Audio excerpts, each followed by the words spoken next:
I have done something recently that I have never done, I don't think, in my entire life. I have something too, but I want to hear yours. Oh. Mine is not exciting. It's just like how much my brain can be trusted these days. I Oh, need to write stuff down, is what I need to do. I went to visit my sister recently. I forgot underwear, Erin. I notoriously make lists all of the time. Like I have lists coming out of there's post-it notes and notes on my phone and notes on the fridge. I make lists. And went to visit my sister. The original plan was just to stay for a couple of days, and I just need a couple pairs of underwear. I didn't pack a single pair of underwear, not one. did you just raw dog it? I sure didn't. Are you kidding? Why? You Oh, can't wait, hold on. You've never gone commando? no. Don't ever borrow a pair of my pants.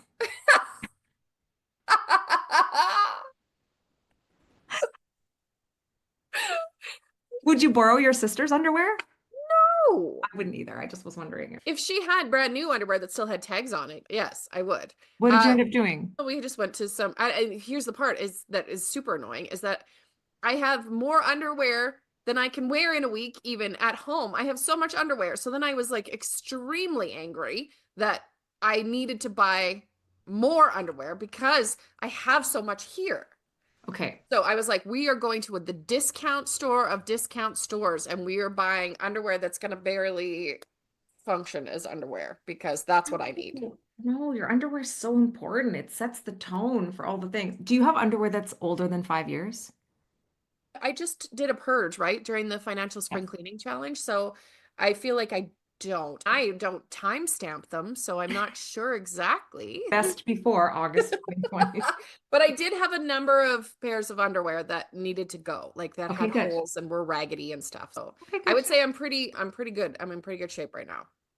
One of the things I make people do, this is insane, but when they come to me to work with me for any, not as an employee, I should clarify that, but if they're hiring me to help with something or whatever, we talk about the underwear drawer. It's so important. And we go through and we get rid of old, raggedy underwear and we start to work everything from what people can't see, everything from our characteristics and all those things to all the stuff on the outside. But anyway, I wasn't going to shame you in front of any. So anyway, if you're like, I do have older than, I was just going to make a note of, I'm going to text you later.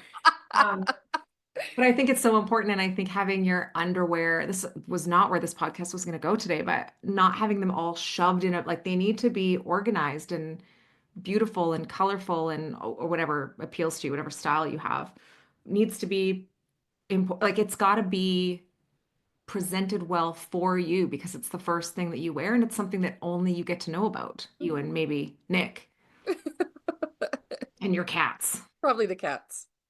And so you got cheap underwear. Is it underwear you would wear normally? Would you keep it? So that's the problem. Here's Yeah. what I did. I bought a couple pairs of the underwear to wear under the leggings. So we're talking like thong underwear that I did.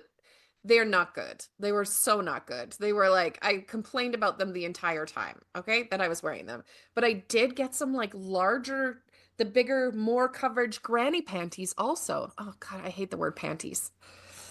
It's just a word. Don't I worry know, about but it just one of those ones that makes my skin crawl. I don't like panties. Anyway, I bought those and they're fantastic. I'll be wearing the bargain underwear for some time now. I really like them. it. Okay. Get rid of the thong ones if you're not going to wear them because otherwise they just haunt you from the drawer. So, Yes, done. okay. But couldn't you find like a happy medium? Do you feel sexy when you're wearing the granny ones?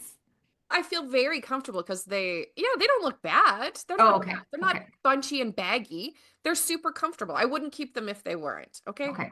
I'm just saying, I also just feel so good that I spent so little on underwear that fit so nice. And could you like drape yourself in a doorway wearing only that underwear and look at your husband and give him a side eye and action would start to happen? Is it that kind of underwear? It's not that kind of underwear, but if I did that, action is going to happen. Okay. Okay. You never do that? Just me standing in the door. Y'all learned way too much about me. Anyway, you can wear leggings just as leggings. You don't have to put something, if they have a gusset, you're good, Okay, says you. says me. Here was my stupid thing that I did, which now Yours, no, wait, what did you say? Something you've never done before. Yeah, something I never did before. Oh, Yeah. okay, never mind. I'm not telling you mine. Mine was something stupid that I've never done before. Oh, I I'm know, but I want to hear it now. off topic. In Vegas, Yeah. I was doing an event and I was slammed. There was 14 things happening at once. And as always during an event, I forget sometimes that I need to use the bathroom. Like we have to use the bathroom, you're like, I gotta go to the bathroom. And then 40 things happen and all of a sudden you're like, where did that go? I gotta go. I think I have to go to the bathroom. But it's like hours later and you're like, this can't be good. So I had a moment. So I was going and I have these communication devices on. So I'm like, okay, I'm going off comms for a second and then doing all the things. And because you cannot chance that you're gonna pee No, and have everybody no, hear it. no. And so I'm texting and I'm catching up on text messages. I'm walking with my head down and I'm following this lady who just said to her friend she's going to the bathroom. So I'm kind of just following behind her, not paying attention. I followed her right into the stall. Ah! She looked at me. I said, oh, I'm so sorry. I gave her like 18 Canadian sorries. I was like, sorry, so sorry. And she started to laugh. And she goes, you were really into that text message. I was like, there's 12 of them. I'm so sorry. I'm so sorry. I was so embarrassed. So then I left. I didn't pee because I was like, I can't be in here at the same time as her. So I left. Anyway, And held it for 3 more hours. held it for 3 hours. Hi guys, I'm sending you a message from Ontario. I'm going to go no name. Keri, can you think of a name for me? I have successfully completed phase one. Quick and dirty, took a little bit for me, not going to lie, but did it. And also got rid of my overdraft protection. An overdraft that was sitting at like negative 2,000. First time in a decade and a half I've been working in the positive. It is beyond exciting to be in this position. 52 years old. I've been in charge of our finances. My husband works his tail off and obviously trusts me perhaps way too much. And I think I've put ourselves in a pretty shitty position. $66,000 in consumer debt and property taxes in arrears, quite a bit. But here's the good part about it. When I'm crunching our numbers, my husband makes very good money. I contribute as well. When I crunch our numbers, I think we're going to be all right. And I'm just so grateful to have a plan. So thank you. Thank you for the course. Thank you for your insight. I have listened to every single podcast. I just love it. So clickety click, bob a trick. She definitely listens to every single podcast if she says clickety click bop a trick. He sure has, because I that only twigged like a tiny bit of memory somewhere. Somewhere. I couldn't even tell you right now where that came up in the podcasting. Barbara Pappas. We were talking about the Barbara Yeah. Pappas TV show. Listen, we have to send her. First of all, what's her name? We need to come up with a name. Ooh. Okay. Starts with a what letter? Pick a letter. Uh oh. O. We're gonna say her name in three, two, one. Ready? Three, two, one. Oh, yours was Gina? No, I said Ophelia. Oh, yours was like a real name, Ophelia. That's Yeah, so nice. Ophelia is a beautiful name. Okay, so I know. Ophelia from Ontario, who's clearly from Ontario, because I heard an a boot in there, which was so cute with your Canadian accent. Love that. I think that's what I sound like. But when I hear it in someone else, then I'm like, oh, I can't sound like that because if I can notice it, I don't sound like that. We're going to send you our very last swag box. Oh, yay. Our very Congratulations, last. Ophelia. Woohoo. Yes, we have one left. It's got a book in it, money bunny. It's got a money clip. It's got a Starbucksy tumbler that says quick and dirty on it. There's a door locker for you and your husband for all the dirty work that you've been doing here that says naked budget meeting in progress, do not enter. And you can put that on your bedroom door. Just kidding, don't. Your kids will be just horrified. Anyway, this is amazing. Overdraft, $2,000 gone after 15 Amazing. years. That's Amazing. amazing. Yes, quick and dirty, gone. Amazing.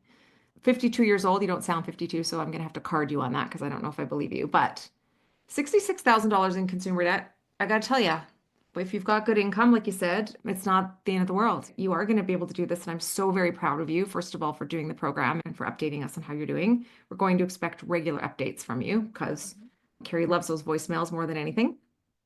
And the piece that does concern me, though, is you said you are behind on the property tax. So you probably already know this from being in the program, but that property tax is going to have to be taken care of before the consumer debt, which is probably the thing that's driving you crazy.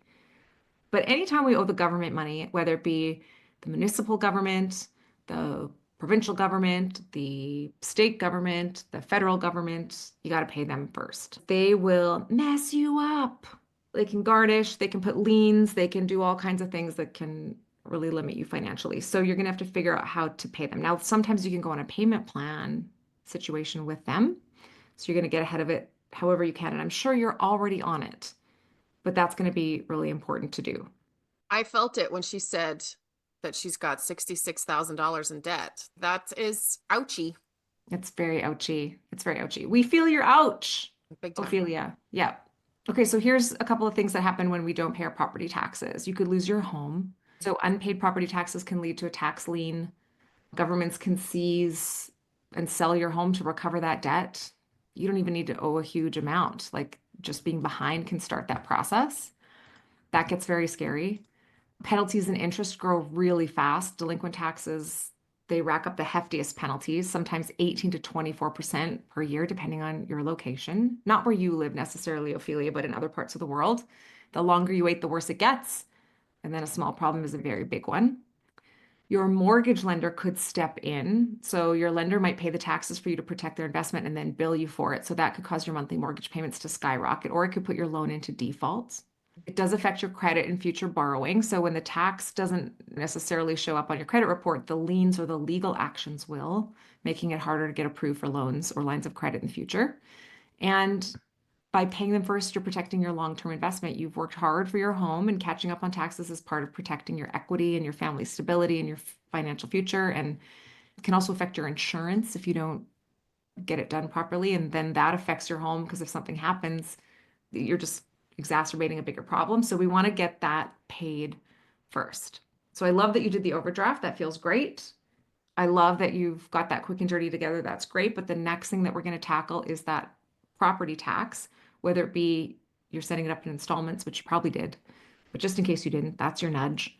And then we'll start tackling that credit card debt. But I love that you're in control of it. And I love that you can see the future. And I love that you can see that you've got this. And you kind of made some comments like you really screwed it up. And I don't think you did. I think you just didn't know any better. I think you didn't learn how to handle money. And most people don't learn that. And so that's okay. So we're going to just forgive ourselves for what we didn't know, but now you know, and you're going to fix this. And then you're going to go on to build great wealth for you and your hubby. You're only 52. You've got lots of time. And so just make sure you're taking care of yourself and that you're healthy and that you two are working on this together so that it's not only your responsibility, that he obviously trusts you because you're a very smart woman. And so work together and share with him when you're struggling and get his input and make sweet love and do all the things you're supposed to do. Don't wear your granny panties. And and it's all going to be okay. Ophelia, this is like Erin said, we just know that you're going to do it. Like you're already doing it. So thanks for taking the time to leave us the voice message. And now you got to keep us posted and let us know how you're doing because you will make it to phase 3. Like I can just hear it in her voice, right? She Yeah. has the confidence when she left us that message. You know how I used to always tell you right away? I'd be like, oh, that person's going to make it and Yeah. that person's not going to make it. And you'd be like, how do you know? I'm like, I just know. There's a way. I just know. You now are getting that superpower where you Yeah. can tell. I feel like I've been around enough people now that are having such huge success in this program. They're reading the book and they're joining the course at getthehelloutofdebt.com and they are doing it. I do actually feel like I can tell now. I've got a little bit of Erin Sky Kelly that's rubbing off on me, let's say. And I know Ophelia's going to do it. Let me just for fun talk about that because I think that's important to know. Sometimes before you actually have success at something, Yeah. I don't know how to explain this really well. So this is not going to necessarily be articulate. So please forgive me. You don't actually know if you're capable of something because you haven't done it yet. But there are some telltale signs, like some ways to know if you're really going to get there or not. And let's talk about this because maybe everyone can learn how to really tell if you're going to make it or not. And here's some like little things that I hear that make me think this person's not going to make it, right? So when people waste energy blaming their ex, their Mm. parents, the economy, I don't think they're going to make it. What's interesting about that, though, is when people apply for sponsorship in the Get the Hell Out of Debt program and we say, tell us a little bit about your money story, the number one comment is, no one ever taught me about money. Yes. And so we're always like, ooh, But what we know is that's why you're here, so you're going to learn. So maybe that will shift. But if they're 6 months into the program and they're like, nobody ever taught me when I was younger, then they're still in blaming mode. I'm not going to get there because it's not until you own it. It's not until you decide, I got myself into this. And that shift when people go, you know what, I'm going to clean this mess up, what she was just saying, he trusted me and I made a big mess of it. But I'm crunching the numbers. We're like, okay, that's a green flag. Yeah. You're going to get it. The fact that you track your money, even if it's messy. So sometimes people will say things like, I don't have any money to manage, so I don't need to budget. Right? We're like, oh, that's going to hurt you in 10 years. You're never going to have them. So it's like whether or not you're writing it down in a journal, we have people that do it all kinds of ways. We don't have one way that it has to be done. We're going to show you all the ways and you're going to pick the way for you. But whether it's on a napkin or in an app or on the back of a journal or envelope, or you're using our spreadsheets that we use, if you're tracking what's coming and going, you have a bigger shot of succeeding. If you think you can do this program without actually paying attention to cash flow, you don't have a hope in heck. And we've seen people go, this comment just came up today. Let's see if we can find it real quick. She says, I needed to share a little win for me today. I just sat down to do my weekly net worth check-in. Ding, right? And then I was like, okay, she's off to a great start. She's, I'm just so happy since February 25th, 2025, which at the time of this recording is just a couple months, have increased my net worth by $4,439.11. If there's any advice I can give to anyone starting out, it would be to use the budgeting and net worth spreadsheets that Erin provides in the program. I dabbled with them for a while, but never committed at first with them. So the dabbling is red flag. The Yeah. committing is green flag. But she says, now that I've committed to using them, they've been an absolute game changer for me. And I think that's it. It doesn't matter what you use. I actually don't care if you use the spreadsheets or not, but when you don't commit, when you dabble, you're not going to be successful. It's dating. When you're out there swiping right on everything and you're just dabbling, you don't get anywhere until you go all in. Mhm. Both partners go all in, right? With nutrition, you can't just dabble in cucumbers. That's not going to get you the results you want, right? You have to commit to taking care of your health, right? So it's that piece also that's really important, whether or not life is messy or not, committing and doing it as best you can, even while it's messy, is a sign that you're going to get where you want to go. That's such a key thing because we've had lots of people that have said that, even people that have made it to phase 3 that said in the beginning, I wasn't in, I wasn't all in. And I think a lot of people come into the program and expect it just to be like the solution without any work and effort. And that's not the case. You do actually have to do the work, but when they commit every single time, full success. Yeah. Yeah. Another way we know that you're going to make it is if you make painful but empowering cuts. So Mm. when you can pause vacations or say no to something that you really want, even though it's not a need, you sell stuff, you put your quick and dirty together as fast as possible, not forever, but enough to get traction. We know that your short-term discomfort equals long-term freedom. So I know you're going to make it. But when people are like, it's going to take me 3 months to pay off my quick and dirty, I'm like, you haven't even tried yet. How do you know that? Maybe Yeah. it's only going to take you 48 hours, but Yeah. start. Don't be doom and gloom from the get-go. Go into it with a sense of excitement and the fact, like, the just think that you can do it instead of being like, oh, something else I'm gonna fail at. Yeah, and that's just it, right? Unfortunately, you don't know. That's the big challenge is you don't know until you try. And so the Yeah. fact that Ophelia is just trying and she's, let's see how far I can get, and then starts to get success. That's how you do it. You have to go into it with a lot of faith before you have proof. And Yeah. people always want proof before they have faith, and that's not how it works, That's unfortunately. me. That's me. That's my mo. That's me. When they have a payoff plan instead of a wish, like when they Mm. follow the plan, they create the plan. We give you all the tools and all the things, but you create your own custom plan once you get in there.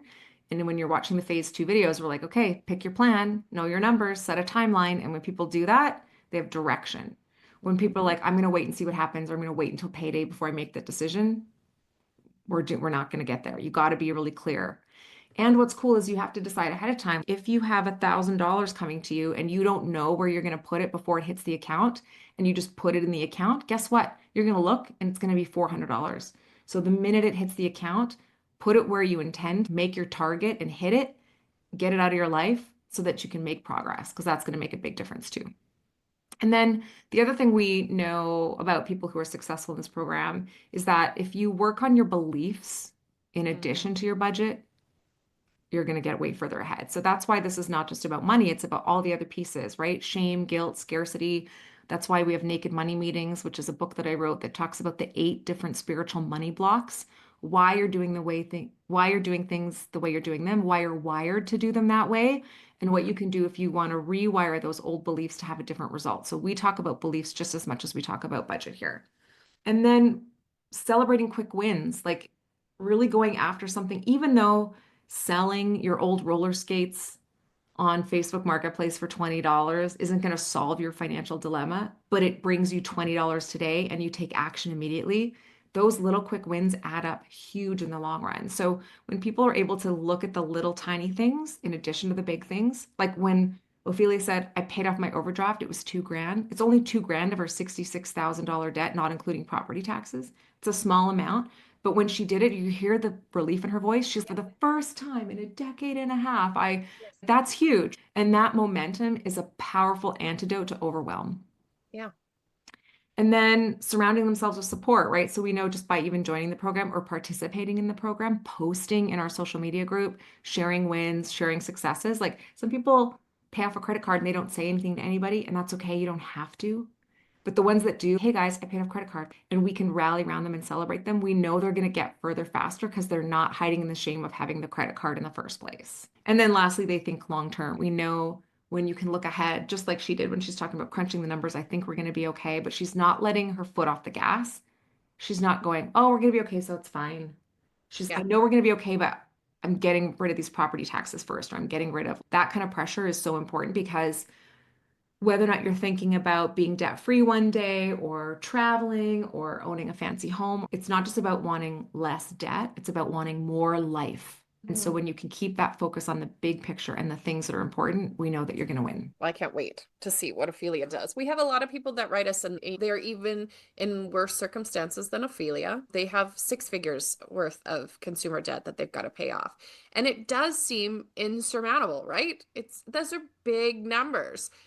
But it's just little things at a time. Just keep knocking things off one at a time, like you tell us to do. We're gonna pick one line, one cell in our spreadsheet, and that's what we're gonna focus on. And then celebrate that when we hit it, and then move on to the next one. But we're here to cheer you on, and you know what? We know you can do it. And I also think it helps that, me, your little guide on this journey, I had $2 million in debt. So when you tell me you've got 66,000, I'm like, oh, that's no big deal, girl. We got this. That's peanuts. You don't even have to wreck your favorite panties. I'm still mad. I gotta put that in my stupid spreadsheet this week.